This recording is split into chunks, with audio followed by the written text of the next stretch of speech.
कि बहुत से लोगों ने एडमिशन लिया होगा और अपनी-अपनी पैकिंग करने शुरू कर दी होगी, बहुत तरीके के कपड़े पैक करे होंगे। तो मेरी एक रिक्वेस्ट है, प्लीज़ आप अपना बैग अनपैक कर दो। आप यहाँ पर फ्रेंडशिप तो छोड़ो, आप किसी पे भरोसा भी नहीं कर सकते हो। कितने भी सच्चे हो, कितने भी कुछ हो, लेकिन एक आर्गुमेंट में एक डंडे से ज़्यादा तेज़ भाग नहीं सकते, ठीक है?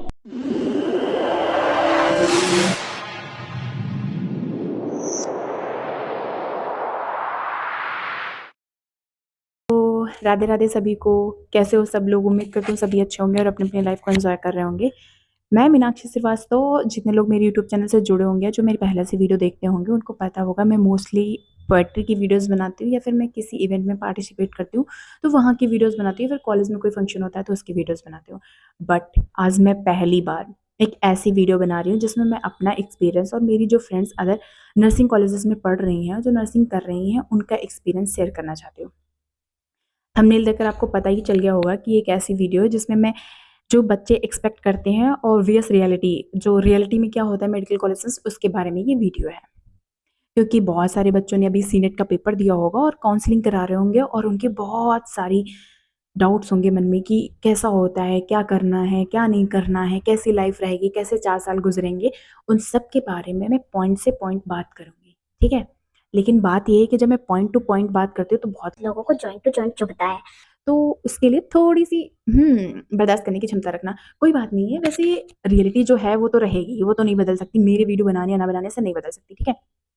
तो मैं आज पहली बार बात करने वाली हूँ कि सच में नर्सिंग कॉलेज में क्या होता है, रियलिटी क्या है।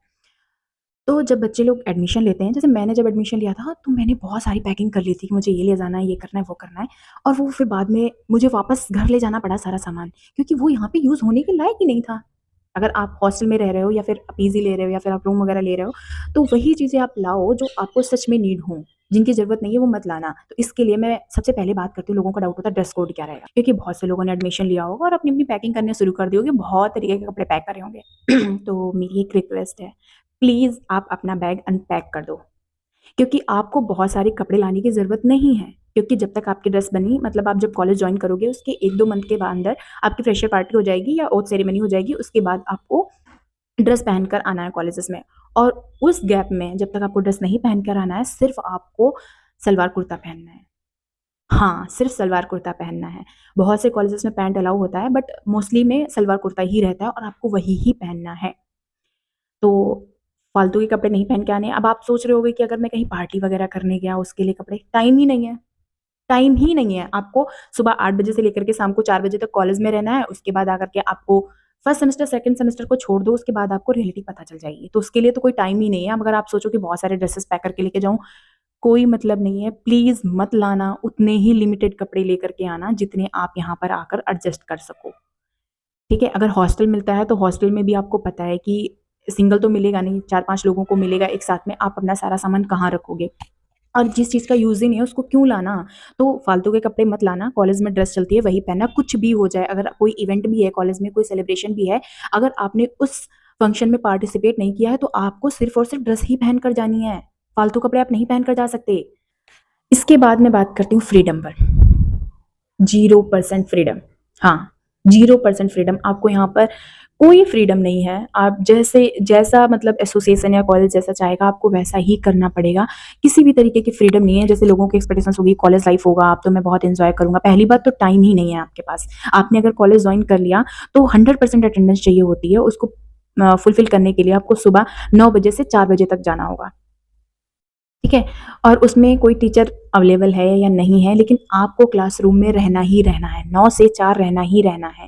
अगर आपको किसी रीज़न से, हेल्थ इश्यूज़ से भी अगर आपको हॉस्पिटल रजाना है, तो एक एंट्री रजिस्टर होता है, उस पर एंट्री करके जानी है, अदरवाइज़ आपको एक एप्लीकेशन देनी है। अब भले ही आपको 2 से 3 घंटे तक जाना है और एप्लीकेशन देनी है, तब वहाँ पर जाना है और फिर वापस आकर क्लास लेनी है। अब ये सोचो कि मैं बंक मार लूँगी, नहीं मार सकते भाई, क्योंकि अटेंडेंस अटेंडेंस सबसे ज़्यादा इंपॉर्टेंट होती है। अगर अटेंडेंस शॉर्ट हो गई तो आपको फाइनल एग्ज़ाम्स नहीं देने दिए जाते हैं। मैं बात करना चाहती हूँ कॉलेज फन के बारे में। होता है कॉलेजेस में फन होता है, बट नर्सिंग कॉलेज में नहीं होता। फन का नाम ही नहीं पता, मतलब बच्चे देखते ही नहीं है। जो सोच के आते हैं वो फर्स्ट सेमेस्टर के बाद भूल जाते हैं कि फन कुछ होता है। क्योंकि कॉलेज वाले कोई इवेंट इतनी जल्दी ऑर्गेनाइज़ नहीं कराते हैं। अगर क्योंकि पहली बार जो उनका रोस्टर बन के आता है वो यूनिवर्सिटी से आता है, तो उसमें ही नहीं होता है तो वो कैसे ऑर्गेनाइज़ कराएँगे? जो भी ऑर्गेनाइज़ कराते हैं उसमें अनलिमिटेड रिस्ट्रिक्शंस होती हैं, अनलिमिटेड रिस्ट्रिक्शंस होती हैं। तो फन मोमेंट्स के बारे में तो भूल ही जाओ। और सोचो कि मैं पर्सनल पार्टीज वगैरह करूंगा, टाइम ही नहीं है। कब करोगे आप सांस ले तो सेमेस्टर खत्म हो जाता है। तो अब मैं बहुत इंपॉर्टेंट पॉइंट पर बात करना चाहती हूँ, वो है स्टडी। सिंपल सी बात है, अगर आप कॉलेज लाइफ में आ रहे हो तो आपको खुद से मेहनत करनी पड़ती है और आपको खुद से ही सिलेबस कवर करना पड़ेगा। हालांकि टीचर्स अपना सिलेबस कराते हैं, बट उनके पास इतना टाइम नहीं होता है कि वो आपके अकॉर्डिंग करा सकें। वो अपने टाइम के अकॉर्डिंग कराते हैं, और जिस स्पीड से वो अपना कराते हैं आप उनके साथ स्पीड नहीं पकड़ सकते, क्योंकि उन्हें सारा सिलेबस 5 मंथ में ही कराना होता है। 5 महीने भी नहीं मिलते उनको प्रॉपर, तो उस हिसाब से कराते। तो आप सोचो कि मैं टीचर्स के जो पढ़ाएंगे उन्हीं के नोट से पढ़ करके मैं पास हो जाऊंगा, तो ऐसा तो पॉसिबल ही नहीं है। आपको खुद से स्टडी करनी ही पड़ेगी। और सिंपल सी बात है, अगर आगे आपको एंट्रेंस एग्जाम्स की प्रिपरेशन करनी है तो खुद से आपको पढ़ना ही पड़ेगा। और नर्सिंग कॉलेज में सिर्फ पास होना ही बहुत बड़ी बात है। बहुत लोग सोच रहे होंगे कि मैं तो डिस्ट्रिक्ट टॉपर रहा हूँ, मैंने यहाँ टॉप किया, मैंने नीट में इतनी रैंक लाई है, मैंने ये किया वो किया। आप जब कॉलेज में आओगे, आपके 70+ आ रहे हैं तो बहुत अच्छी बात है, क्योंकि 70+ बहुत अच्छे होते हैं कॉलेजेस में। यहाँ पर पास होना ही बहुत बड़ी बात है। हर सेमेस्टर के एग्जाम्स होते हैं, हर सेमेस्टर में पास होना बहुत बड़ी बात है। अगर आपकी बैक भी लग जाती है कभी, तो आपको टेंशन लेने की जरूरत नहीं है, क्योंकि आपको 4 साल में कहीं ना कहीं बैक क्लियर कर लेनी होती है। और आपकी मार्कशीट पर लिख कर नहीं दिया जाएगा कि आपके इस सेमेस्टर में बैक लगी थी। ठीक है, तो इसकी कोई टेंशन नहीं लेनी है, रिलैक्स होकर पढ़ाई करनी है और अच्छे से पढ़ाई करनी है और खुद से ही करनी है। इतना माइंडसेट बना करके आना है कि खुद से ही मेहनत मुझे करनी पड़ेगी। तो अब मैं बात करने वाली हूँ क्लिनिकल पोस्टिंग। सबको पता है कि क्लिनिकल पोस्टिंग होती है हर सेमेस्टर में, एक यूनिवर्सिटी से रोस्टर बनकर आता है। तो एक यूनिवर्सिटी से रोस्टर बनता है, उसमें पता होता है कि कितने आवर्स आपको करानी है, क्लिनिकल पोस्टिंग करानी है। तो उसी एकेडमिक जो 5 मंथ का जो टाइम पीरियड होता है सेमेस्टर का, उसी में आपको एकेडमिक और क्लिनिकल दोनों कंप्लीट करनी होती है। तो फिर चाहे आपको एकेडमिक वाला जो स्टडी पोर्सन है वो होना चाहिए, थ्योरी वाला, या फिर जो आपका क्लिनिकल पोर्सन है वो आपको अपने हिसाब से कवर करना है। बट एक बात ध्यान रखनी है कि क्लिनिकल में आपको 100% करना ही करना है। अगर आप 100% एब्सेंट अटेंडेंस नहीं रखते हो, तो जो आपकी पीएल मिलेंगी या फिर जो आपके हॉलीडेज, समर वेकेशन होगा, विंटर वेकेशन होगा, इसमें आपको वो मेकअप ड्यूटी लगा दी जाएगी। मतलब वहाँ की आपकी अटेंडेंस 100% करनी ही करनी है, उसमें कोई रिलैक्सेशन नहीं है। थ्योरी में थोड़ा बहुत हो जाता है, बट क्लिनिकल में नहीं है। दूसरी बात, मैं एक सजेशन देना चाहूंगी या फिर एक बोलना चाहूंगी जो रियलिटी में होता है। जब क्लिनिकल पोस्टिंग पे जाओगे तो वहाँ पर इंचार्ज होंगी, नर्सेस होंगी, जो आपके सीनियर्स होंगे, या फिर जो डॉक्टर्स होंगे, उनसे कभी आर्गूमेंट नहीं करनी है। आपको पता है कि आपका काम नहीं है, हाँ आप रिक्वेस्ट वे में बोल सकते हो, मैम मुझे नहीं आता है, प्लीज मुझे सिखा दीजिए। आप उनसे डायरेक्टली डिनाई भी नहीं कर सकते कि मुझे नहीं आता, मैं नहीं करूंगा। अगर उनके ईगो को हिट कर गया ना, तो फिर वो आपको हिट कर देंगे। ठीक है, अगला एक पॉइंट मैं बात करने वाली हूँ जो कि है फ्रेंडशिप। बहुत से लोग होंगे अभी स्कूल में पढ़े होंगे, फिर उसके बाद कॉलेजेस भी करके आए होंगे, तो उनके बहुत सारे फ्रेंड्स रहे होंगे, उनका एक्सपीरियंस बहुत अच्छा होगा, तो वो सोच रहे होंगे कि मैं नर्सिंग कॉलेज में जाऊंगा और फ्रेंड्स बनाऊंगा। मत कर लाला, मत कर। आप यहाँ पर फ्रेंडशिप तो छोड़ो, आप किसी पे भरोसा भी नहीं कर सकते हो, किसी पे भी। फ्रेंडशिप तो छोड़ो, फर्स्ट सेमेस्टर में जब आओगे तो बहुत बड़े ग्रुप बनेंगे फ्रेंड्स के। ठीक है, उसमें से आपके ट्रस्ट के लायक कोई नहीं होगा। सब यहाँ पे, मतलब कॉलेज लाइफ में जब आप आते हो ना, तो मैं अपना अगर पर्सनल बताऊं तो सबसे सेल्फिश पर्सन मुझे इसी कॉलेज में मिले हैं, क्योंकि मैंने इससे पहले नॉर्मल बीएससी भी करी थी। वहाँ के फ्रेंड्स मेरे साथ आज भी हैं और इतने अच्छे से कनेक्शन है उनके बीच में हमारा, कि अगर एक दूसरे को प्रॉब्लम होती तो आज वो दूर हैं फिर भी वो हमारे साथ खड़े हैं। बट जो आपके यहाँ फ्रेंड्स होते हैं आपके बगल में, लेकिन वो डसने का काम करेंगे। तो फ्रेंड्स पे तो बिल्कुल भरोसा मत करना। एक सजेशन है आपके लिए, आप अपने दम पर आना, जो भी करना है आप अपने हिसाब से करना। एक्सपेक्ट मत करना कि मैं इसके लिए 50% कर रहा हूँ तो वो एटलीस्ट मेरे लिए 20% करेगा। नहीं करेगा, नहीं करेगा, नहीं करते हैं लोग। हर कोई अपने सेल्फिश बिहेवियर के लिए करता है। जो लोग भी अभी ख्वाबों में जीते रहते हैं ना कि वो है, तो मैं सिंपल सी बात बताती हूँ। जो फर्स्ट सेमेस्टर में आता है बहुत बड़ा ग्रुप बनेगा, उस जो बहुत बड़ा ग्रुप होगा उसमें भी ग्रुप होंगे, और वो ग्रुप एक दूसरे की बुराई कर रहे होंगे। उस ग्रुप में भी जो लोग एक दूसरे के दोस्त होंगे वो भी एक दूसरे की बुराई कर रहे होंगे। जो एक दूसरे के बेस्ट फ्रेंड होने का दावा कर रहे होंगे वो भी एक दूसरे की बुराई कर रहे होंगे। ऐसा भी नहीं है कि मेरा एक्सपीरियंस रहा है, मेरी फ्रेंड्स ने है, उन्होंने भी यही डिस्कस किया है, और मैंने देखा भी है जिनकी अच्छी फ्रेंडशिप चलने का दावा होता है, वो भी जब कोना पाते हैं तो एक दूसरे की बुराई करते। ऐसी कौन सी भाई फ्रेंडशिप है? और जब उन्हें जरूरत होती है तो स्टैंड नहीं लेते एक दूसरे के लिए, नहीं लेते हैं। उन्हें फर्क नहीं पड़ता, घंटा फर्क नहीं पड़ता है कि तुम्हारी लाइफ के साथ क्या हो रहा है।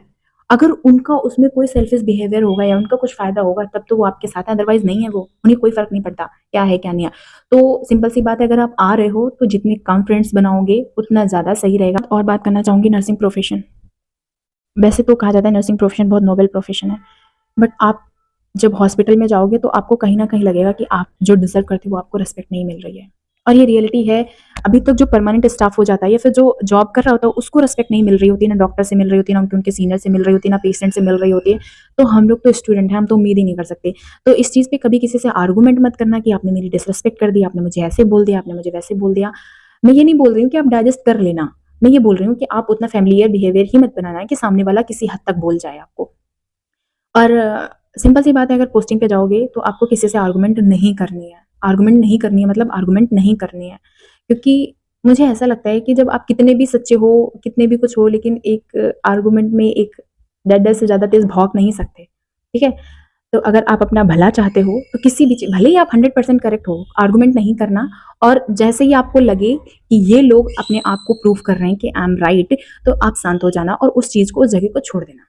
अपना ईगो मत लेके आना कि मुझे अपना ईगो सेटिस्फाई करना है, मैं ये करूंगा वो करूंगा। मे भी आप कर जाओ, बट उसमें आप बहुत ज्यादा डिस्टर्ब हो जाओगे, ठीक है? तो आपका सिंपल से ये मतलब है कि आप 4 साल की डिग्री लेने आए हो और डिग्री लेकर के जितना नॉलेज गेन कर सकते हो करो और निकल जाओ। ये 4 साल लाइफ के बहुत इजीली कट जाएंगे, इसमें ज्यादा झंझट में मत फंसना। सिंपल सी बात है, आपको आर्गुमेंट नहीं करनी है और सिंपल से आपको इग्नोर करना सीखना पड़ेगा। और एक बात मैं कहना चाहती हूँ कि अगर आप अपना बैग पैक कर रहे हो ना, तो प्लीज A4 साइज पेपर के 6-7 बंडल पैक कर लो।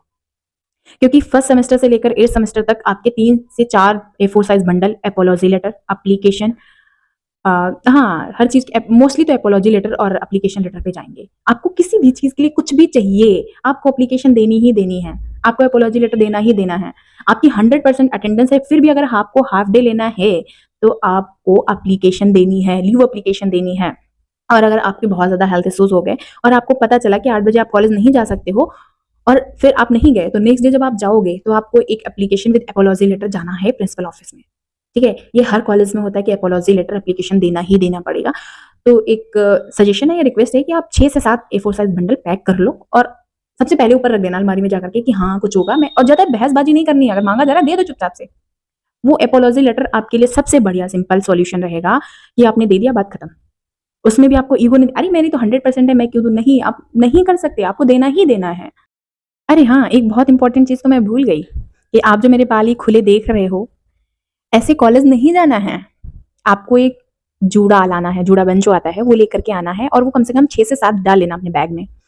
क्योंकि कुछ भी हो जाए, आपके बालों से जूड़ा नेट नहीं जाना चाहिए। आप क्लासरूम में हो, पढ़ रहे हो, फिर भी आपका जूड़ा नेट नहीं जाना चाहिए। आप कोई हेयर एसेसरीज मत लाना कि मैं ऐसी हेयर स्टाइल बनाऊंगा वैसे बनाना, कुछ नहीं। अपनी मम्मी से बोलना, मम्मी 2-3 जो पैकेट आता है ना जूड़ा पिन का, वो रख लेना और ब्लैक कलर का छोटा सा क्लेचर जो आपके बालों में जूड़े में दिखे ना, उतना क्लेचर 6-7 रख लेना बैग में। क्योंकि यहाँ पे कोई आप हेयर स्टाइल नहीं बना सकते। जिस दिन से आप कॉलेज में एंट्री करोगे ना, उस दिन से आपका ये जो मेरे लहराते हुए बाल है ना, सिंपल से एक जूड़े में बन जाएंगे। क्योंकि जितनी भी आप हेयर स्टाइल यूट्यूब से सीख लो, आपकी सारी स्टाइल एक जूड़े में सिमट कर रह जाएंगी, ठीक है? तो ड्रेस कोड में ये छूट गया था मुझसे कि आपको कोई फालतू के कपड़े नहीं लाने हैं। सिंपल सी कुर्ती और सलवार लेकर के आनी है और बाकी थोड़े बहुत कपड़े डाले ना, मार्केट वार्केट अगर कभी जाना मौका पड़े तो। और हेयर्स के लिए मैंने बता दिया, आपको जूड़ा पिन लानी है, रबर बैंड लाने बहुत सारे और छोटा सा क्लेचर जो ब्लैक कलर का होना चाहिए, वो भी ऐसा नहीं कि बाहर से दिख रहा है जूड़ा। और जूड़े नेट होने चाहिए, क्योंकि कुछ भी हो जाए, हॉस्पिटल में हो, क्लासरूम में हो, आपको जूड़ा नेट लगाना ही लगाना है। तो अभी जिन्होंने मेरी वीडियो देखी होगी उनको लग रहा होगा कि सारे पॉइंट्स मैंने लड़कियों के लिए बताएं, गर्ल्स के लिए बताएं, बॉयज़ के लिए नहीं बताएं। तो ऐसा नहीं है, जितने सारे पॉइंट्स बताए मैंने ड्रेस कोड को छोड़ करके सारे बॉयज़ पर भी एप्लीकेबल है। लड़कों के ड्रेस कोड में शर्ट पैंट रहेगी, ठीक है? और हेयर्स जो हैं वो छोटे रहने चाहिए, 2 नंबर या 3 नंबर, मुझे नहीं पता, लेकिन हाँ वो जो आपको वहाँ पर आके इंस्ट्रक्शंस मिलेंगे वो रहेगा। हेयर्स छोटे होने चाहिए और बियर्ड जो है वो क्लीन से होना चाहिए। बाकी शूज़ ब्लैक कलर के होने चाहिए, जिस हिसाब से ड्रेस कोड में रहेगा उस हिसाब से पहने हैं नॉर्मल शूज़। और नॉर्मल में भी आप पैंट शर्ट ही पहनोगे, जींस शायद अलाउड नहीं होता है, मैं कंफर्म नहीं हूँ, लेकिन हाँ जींस अलाउड नहीं होता है, आपको पैंट शर्ट ही पहननी होती है। और बाल जो है वो छोटे रखने होते हैं और क्लीन सेव रखना होता है। बाकी सारी चीज़ें तो सेम ही रहती हैं, फ्रीडम, फन, फ्रेंडशिप, अटेंडेंस, सब चीज़ें सेम रहती हैं और अपोलॉजी लेटर वाला भी। और खासकर मुझे लगता है लड़कों को ज़्यादा जरूरत पड़ती है A4 साइज पेपर्स की, ठीक है? तो तो अगर लड़कियां 6-7 रख रही हैं तो आप 8-10 रख लेना, बात बराबर। बाकी हाँ, ये है कि nursing profession in future better है सैलरी में, और अगर आप जॉब वगैरह में देखें तो अच्छा है, बहुत है, आपने चूज़ किया है तो उस पे आपको प्राउड होना चाहिए। ये तो कैसी लगी आपको मेरी वीडियो ज़रूर बताना। और अगर कोई डाउट रह गया है आपका जो मैं वीडियो में मेंशन नहीं कर पाई है, जिसके बारे में मुझे आइडिया नहीं था, तो आप प्लीज़ कमेंट कर देना, मैं जितनी जल्दी होगा मैं रिप्लाई करने की कोशिश करूँगी। और ऑल द वेरी बेस्ट। लगभग सभी लोगों की अगस्त से क्लासेस शुरू हो रही हैं, तो ऑल द वेरी बेस्ट आप अपनी लाइफ में नई जर्नी में एंटर करने के लिए। और आपको प्राउड फील होना चाहिए कि इन फ्यूचर आप नर्सिंग ऑफिसर बनने वाले हो। तो अब कैसी लोगों की मेंटालिटी है नहीं पता मुझे, लेकिन आप खुद को इस चीज़ के लिए सँभालो कि आप ये सोच रहे थे कि मेरा नीट में नहीं हुआ, इस वजह से मैंने नर्सिंग ली। तो ये भी तो सोचो, बहुत से ऐसे लोग होंगे जिन्होंने नर्सिंग के लिए ट्राई किया और उन्हें नर्सिंग भी नहीं मिला। तो कहीं न कहीं आप न जाने कितने लोगों से बेटर हो, ठीक है? तो ऐसा कभी फ़ील मत करना। मैं ऐसा इसलिए बोल रही हूँ कि मोस्ट ऑफ द लोग जो होते हैं वो नीट एस्पिरेंट्स ही होते हैं, जो वहाँ से यहाँ शिफ्ट हो जाते हैं और फिर उनको लगता है, एक गिल्ट सा रहता है अंदर। तो वो गिल्ट, आप अगर 1 अगस्त को क्लास जॉइन कर रहे हो, तो 1 अगस्त से वो गिल्ट दिमाग से निकाल देना, ठीक है? अब आप आगे बढ़ चुके हो, अब आप उसको पीछे उसमें पास्ट में मत घुसे रहना, अब आगे निकल जाना, ठीक है? वीडियो कैसी लगी आपको ज़रूर बताना और जाते-जाते सब्सक्राइब ज़रूर करके जाना, ठीक है? नर्सिंग में कुछ सीखा हो